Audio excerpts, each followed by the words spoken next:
السلام علیکم اسٹوڈنٹس، جیسے کہ آپ لوگ جانتے ہیں کہ مطالعہ پاکستان کے پچھلے لیکچر میں ہم نے 1956 کے آئین کے بارے میں بات کی تھی۔ آج کے لیکچر میں ہم جس ٹاپک پر بات کریں گے وہ ہے 1962 کا آئین، ٹھیک ہے۔ جو کتاب میں آپ کا سوال ہے وہ ہے کہ 1962 کے آئین کے اسلامی دفعات بیان کریں۔ 1962 کے آئین کے بارے میں بات کرنے سے پہلے میں تھوڑا سا آپ کو ایک جنرل سا اوور ویو دے دیتی ہوں، اس کے بعد ہم اس کتاب کے مطابق اس کی دفعات کے بارے میں اور اس کے تعارف کے بارے میں بات کریں گے۔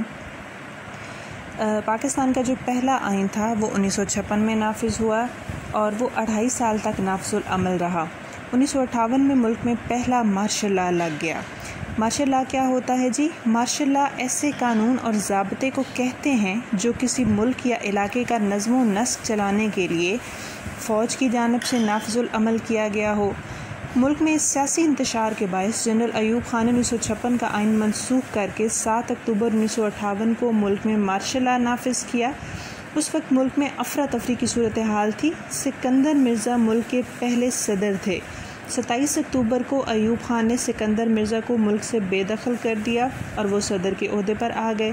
ایوب خان نے 1956 کے آئین کو منسوخ کر کے 1962 کا نیا آئین تشکیل دیا۔ 8 جون 1962 کو ملک میں نیا دستور نافذ کیا گیا اور اس آئین میں تمام تر اختیارات کا سرچشمہ صدر کو بنا دیا گیا، یعنی صدر پاکستان کے پاس ہی تمام تر اختیارات موجود ہوں گے۔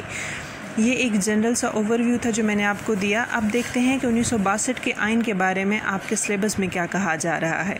کہتے ہیں پاکستان کا دوسرا آئین 1962 میں نافذ العمل ہوا۔ 1962 کے آئین کے خالق جنرل ایوب خان تھے۔ 1962 کا آئین 250 دفعات اور 3 شیڈیولز پر مشتمل تھا۔ یہ ایک صدارتی آئین تھا۔ 1962 کا آئین پاکستان میں 7 سال نافذ العمل رہا۔ اب ہم دیکھتے ہیں کہ 1962 کے آئین کی اسلامی دفعات کیا تھیں۔ سب سے پہلے ہے افتتاحیہ۔ آپ لوگوں نے 1956 کے آئین میں بھی دیکھا تھا کہ قرارداد مقاصد کے بعد سب سے پہلا پوائنٹ جو شامل کیا گیا وہ افتتاحیہ ہی ہے۔ افتتاحیہ میں قرارداد مقاصد کو شامل کیا گیا۔ مملکت کا نام 1962 کے آئین میں پہلے پاکستان کا نام جمہوریہ پاکستان رکھا گیا اور پاکستان کے نام کے ساتھ لفظ اسلامی حذف کر لیا گیا، مگر بعد میں عوامی دباؤ پر لفظ اسلامی دوبارہ لگا کر پاکستان کا نام اسلامی جمہوریہ پاکستان رکھا گیا۔ صدر کے لیے مسلمان ہونا 1962 کے آئین کے تحت صدر پاکستان کے لیے مسلمان ہونا لازمی قرار دیا گیا، یعنی 1956 اور 1962 کے آئین میں صدر پاکستان کے لیے لازمی تھا کہ وہ مسلمان ہو، لیکن 1973 کے آئین میں آپ دیکھیں گے کہ یہاں پر صدر کے ساتھ ساتھ وزیر اعظم کے لیے بھی مسلمان ہونے کی لازمی شرط رکھ دی گئی۔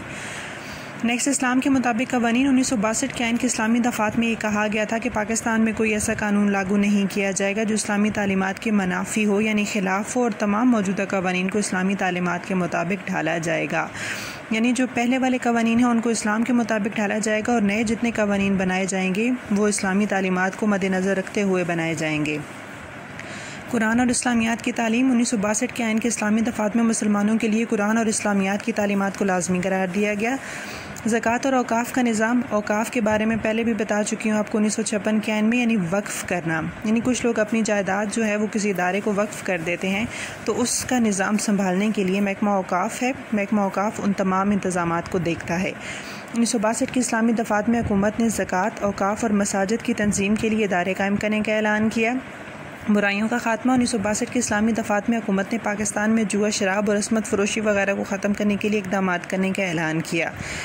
اسلامی نظارتی کونسل 1962 کی اسلامی دفعات میں اسلامی مشاورتی کونسل کا ادارہ قائم کیا گیا جو مرکزی اور صوبائی حکومتوں کو پاکستان کے مسلمانوں کی زندگی کو اسلام کے مطابق ڈھالنے کے سلسلے میں سفارشات مرتب کر کے دے گا، یعنی اس ادارے کا کام تھا کہ مرکزی اور صوبائی حکومتوں کو ایسی سفارشات مرتب کر کے دے جس کے مطابق مسلمان اپنی زندگیاں اسلام کے اصولوں کے مطابق گزار سکیں۔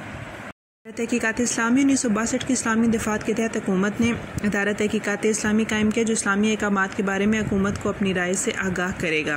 اور آخری ہے اتحاد عالم اسلام 1962 کی اسلامی دفعات میں پاکستان کے اسلامی دنیا کے ساتھ قریبی دوستانہ تعلقات کے قیام کو بنیادی اہمیت دی گئی۔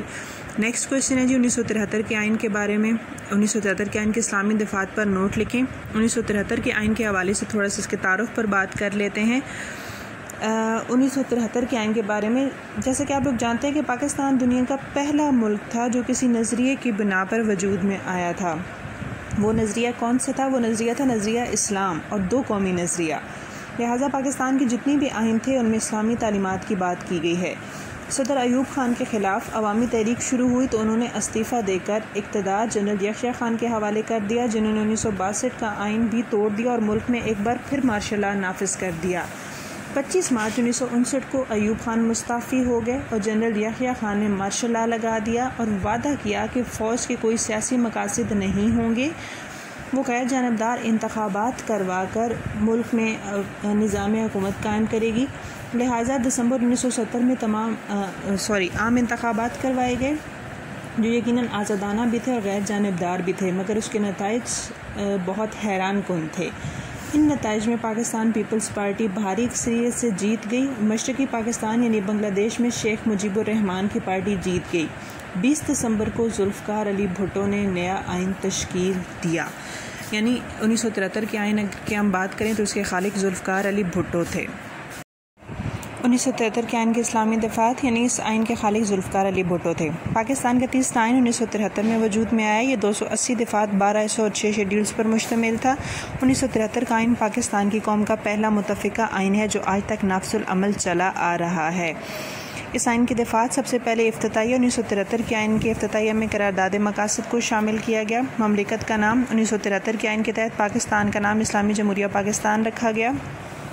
صدر اور وزیر اعظم کے لیے مسلمان ہونا 1973 کے آئین کے تحت صدر اور وزیر اعظم کے لیے مسلمان ہونا لازمی قرار دیا گیا۔ مسلمان کی تعریف 1973 کے آئین کے اسلامی دفعات میں مسلمان کی تعریف کرتے ہوئے کہا گیا کہ مسلمان وہ ہے جو اللہ تعالیٰ کی وحدانیت اور حضرت محمد کی ختم نبوت پر مکمل ایمان رکھتا ہو۔ اسی آئین کے تحت قادیانیوں کو غیر مسلم قرار دیا گیا۔ قادیانی کون ہوتے ہیں جی؟